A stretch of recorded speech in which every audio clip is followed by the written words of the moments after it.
Well, welcome to this week's episode of Live the Wildlife. You know, one thing about television shows that I think has changed over the years is we've become less instructional, less educational.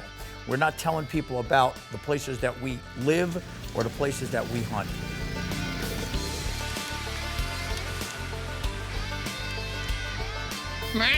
Today we're going to be talking about hunting in the Northeast, the place where I live, and the place where we spend most of our time. Hope you enjoy the show. One of the misconceptions about hunting here in the Northeast is that there's a lot of people and there's not a lot of property. There is a lot of property to hunt. There's vast amounts of land. I mean, I do some hunts up in the Adirondack Mountains, which is, 6 million acres, and it's all wilderness acres.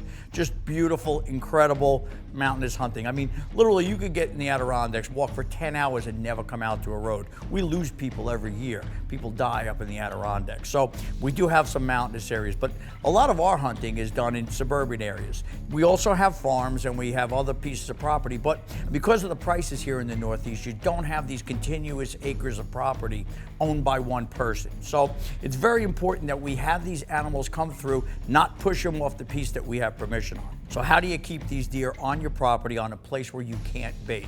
Well, food plots. Food plots is the thing that will hold deer there. The problem we've had in the past is that some of our property is so inaccessible to a tractor that we couldn't get these food plots planted. Hey guys, I'm really excited. We just got our new Plotmaster 300 shipped to us. It's still on the pallet. We're taking it off right now. A couple of buddies and I got together and purchased this. I was down in Georgia with Blaine Burley, the owner of Plotmaster, watched him put in a food plot, totally blown away. The wheels started turning. All I was thinking of is, how could we use this up here in the Northeast? We're going to be putting another food plot in today in one of our deep woods spots, back where our tree stands and where we hunt with the Plotmaster 300. We had an issue in this spot with leaves. There was a ton of leaves and decaying leaves. So we had to get that removed first. We removed that with a rake, got everything off of it, used blowers, got the area clean. Then whatever was left, we kind of just tilled under with the Plotmaster 300. And then we checked the pH. Well, that's a big thing, is the pH in the soil, especially for clover, which likes it between 6 and 6.5. So one of the things I've learned by hunting any food source or food plots out in the Midwest or any other place that I've hunted is to hunt off the food plot. Especially here in the Northeast, if we blow that area, if a deer comes in that I'm not going to shoot, and it detects that I'm there, I might push all the deer off this property. So when we put these deep woods food plots in, we decided to set up our stand locations maybe 30, 40 yards back from these food plots, catch the deer coming into the food plot or leaving the food plot. Most of the time we hunt these remote food plots, we're hunting them in the evenings where our deer are coming to the food plots. It's really difficult to get in under the cover of darkness and not push something off the food. So we usually use them in the afternoon. One of the things that we found is these deer will come in and hang up on these food plots before it gets dark, possibly giving us a shot opportunity. So this year we put 5 food plots in some remote stand locations, and we're gonna see how this worked out for us. I've got a lot of friends here in the Northeast that I've reached out to for advice on putting these food plots in. My friend Rich owns a farm, has his own food plots that he puts in. Just a long-time friend. I've been friends with Rich since I started hunting. My buddy Rich and I have hunted all over North America. And although things have slowed down a bit now, we had this incredible hunt in Alberta. We've hunted a few different times in Alberta. Rich has taken some amazing deer in the bow zone, just some fantastic bow kills up there. But we hunted this one hunt, and it was one of those deals where we had just started hunting in Canada, shot this incredible buck, and Rich was there with me on the recovery. He's huge. Look at the body, man. Well, he had to go a couple hundred yards. I got blood last night. I flagged it. Thought it was best to get out. It was raining. We got a direction on him at least, and felt a lot better once we found that arrow. But he's unbelievable. Beautiful deer. Rugged alphing in Alberta. Doesn't get any better than this. Gus and I got together. We started some wonderful hunts. We've been from the Adirondacks to Wyoming to Alberta. We've seen all kinds of weather, and we've survived one of the most grueling hunts of my life, which was a hunt in Illinois. The trips with Gus have always been wonderful. He makes so many friends in camp. I also have to say that I've watched him grow as a bow hunter, And, you know, again, I've tried to do the same, but he's taken it to whole different levels. Behind me is the Shonga Mountain Ridge. I actually grew up hunting on that. I hunted my whole life up in the mountains.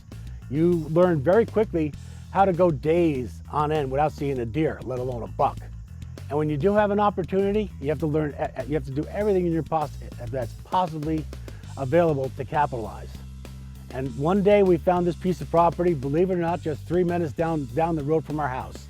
And it was foreclosed on, and it's absolutely beautiful.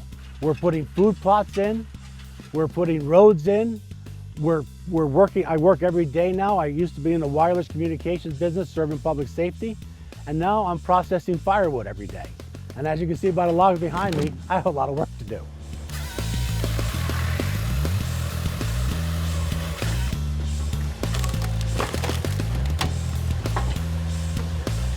Not only is it my son and I, but we're also bringing some young people into the bow hunting fields with us, because that's what we should do. And one thing I'm extremely proud of is mentoring his friends and working with them to become better bow hunters. Because if we produce better bow hunters, all of us will have a better future. Targeting one deer has always been a big thing of mine. You know, you're actually hunting that animal. And that was the case this year in New Jersey. I was waiting on this one buck, and finally he gave me the opportunity. We just moved over to this ground blind this afternoon in New Jersey. We were hunting in New York this morning, pouring rain. We didn't see anything, but we got a really good buck in this area. We had seen him before the season, kind of disappeared for a while. Showed up on camera last week. We had some daylight pictures of him. Once this storm blew through, I thought it'd be a great idea to get in the stand this afternoon. Hopefully we get lucky. It's one of those things of hunting in a place like New Jersey where you're going to see a lot of deer, and waiting out on one special deer is where it matters most. You know, I had this one deer picked out in New Jersey. That was the only deer I wanted to shoot. That's him. The biggest thing, though, for me is hunting out of a ground blind is where I wind up shooting this deer, is that your visibility is so restricted.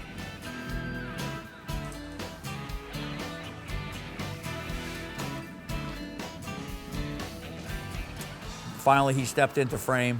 I made my shot and got the buck I was after, and that's what was so rewarding about this New Jersey hunt. Well, what an incredible evening here in New Jersey. We had targeted this deer before the season, had some really good pics of him before the season in velvet. Once the season started, he got hard-horned. We didn't see him again. We had no more trail cam pics, and we just didn't know what happened to him. He just disappeared.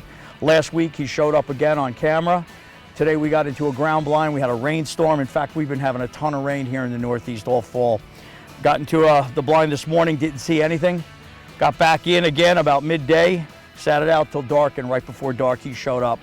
You know, just getting your targeted buck, staying with it, passing on some other good deer, but to finally get him, just an incredible night here in New Jersey.